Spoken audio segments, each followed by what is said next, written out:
네, 앞서 들으신 것처럼 8호 태풍 프란시스코는 오늘 밤 경남 창원 부근에 상륙할 것으로 보입니다. 하지만 일본 규슈를 지나면서 세력이 약화해 경북 내륙에서 소멸한다고 하는데요. 하지만 여전히 폭우와 강풍을 동반하고 있어 경계를 늦추지 말아야 할 것으로 보입니다. K웨더 반기성 예보센터장 모시고 태풍 상황과 전망 자세히 알아보도록 하겠습니다. 안녕하세요. 네, 안녕하세요. 네, 저희가 시청자 여러분께 앞서서 이제 부산, 경남, 창원, 또 울산, 제주의 현재 상황을 연결해서 자세히 전해드렸는데 먼저 태풍 상황부터 알아보겠습니다. 지금 태풍이 어디를 지나고 있고요? 강도는 어느 정도인 건가요? 태풍이 이제 오늘 규슈를 통과를 했죠. 통과해서 현재 대마도 지나서 위성으로 지금 추정을 해보면은 부산 남쪽으로서 한 80km 해상 정도까지 진출한 것으로 보이고요. 현재는 세력은 좀 많이 약화됐습니다. 일단 규슈에 상륙을 하면서 부딪히면서 그러면서 현재는 소형 또 약한 태풍급 정도의 위력을 가지고 있습니다. 네, 이제 태풍이 애초 내륙을 관통할 것으로 예상이 됐는데요. 안동 부근에서 소멸할 것으로 보인다고요? 네, 그렇죠. 일단 태풍은 육지에 상륙을 하면 세력이 많이 약해집니다. 따라서 먼저 일단 규슈에 상륙을 하면서 세력이 상당히 약해졌죠. 약해졌고 그러나 약해졌지만 이게 다시 해상으로 나오면서 지금 그 남해안 해수 온도가 한 27도, 8도 정도 되고 있습니다. 그러니까 다시 약간씩 좀 강화되는 모습을 보이고 있거든요. 네.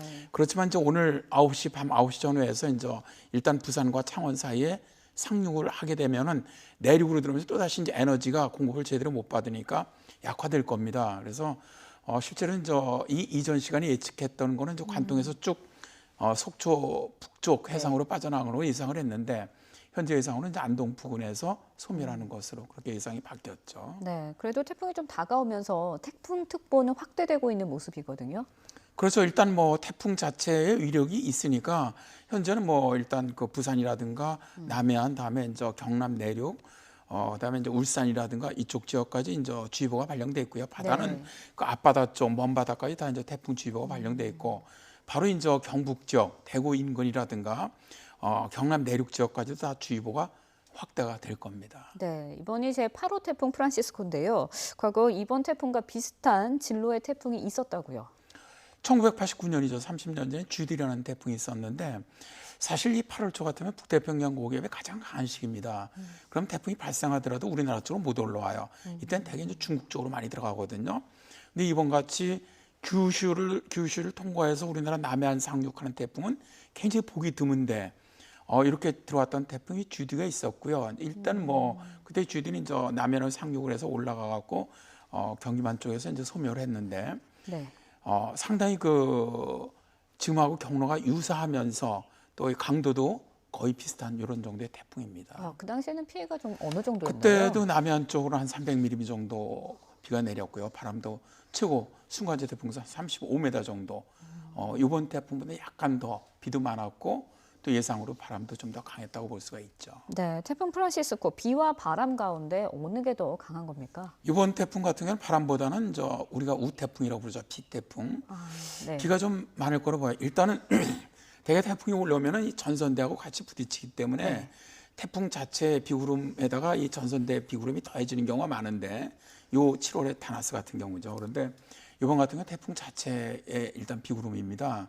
그래서 그렇게 많이 올 것 같아 보이지는 않는데 이게 문제는 뭐냐면 동풍으로 들어오기 때문에 지형성 영향을 받는 강원도 동해안이라든가 경북 동해안 지역, 울산이라든가 이런 지역은 굉장히 많은 비가 내릴 가능성이 높습니다.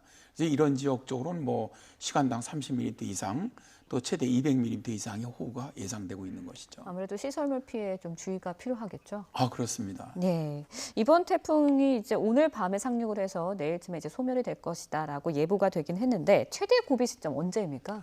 일단 오늘 밤 9시에 부산 인근으로 상륙을 하니까 예. 부산이라든가 이 영남 지역은 일단 지금서부터입니다. 지금서부터 벌써 시간당 거의 25mm 이상 비가 내리고 있고 바람도 최대 풍속 25m 정도 불고 있거든요. 예. 그러니까 지금서부터 내일 새벽 한 2시 이 정도가 될 것 같고요. 다음에 그 위쪽 그러니까 강원 영동 지역 이런데 내일 새벽서부터 낮고 오전 중반까지 이때가 가장 피크 타임이 될 것으로 그렇게 예상이 됩니다. 네, 아무래도 내일 오전까지는 태풍의 방향이나 태풍의 또 피해에 대해서 예의주시해야 된다 이런 말씀인 것 같습니다. 이제 8호 태풍 이후에 9호 태풍도 발생을 했는데 이 태풍도 만만치 않다고요. 현재 이 태풍이 예상으로 이제 강한 태풍으로 일단 발달하는 것으로 예상을 하고 있는데요. 다만 현재로서는 어디로 영향을 줄지 예상하기는 상당히 어렵습니다. 왜냐하면 다시 10호 태풍이 이제 모델에 보면 발생하는 것으로 되어 있거든요. 네. 그럼 10호 태풍이 많이 발생을 한다면 태풍들은 서로 간섭하는 경우가 많습니다. 그래서 현재로서는 이렇게만 이제 9호 태풍이 어디로 갈 것이냐는 예측하기는 어려운데 현재로 봐서 상당히 이제 강한 태풍으로 발달할 가능성이 있거든요. 네. 그건 좀 더 지켜봐야 할 것 같습니다. 네, 알겠습니다. 지금까지 K웨더 방기성 예보센터장님과 태풍 상황 자세히 살펴봤습니다. 오늘 말씀 고맙습니다. 네, 고맙습니다.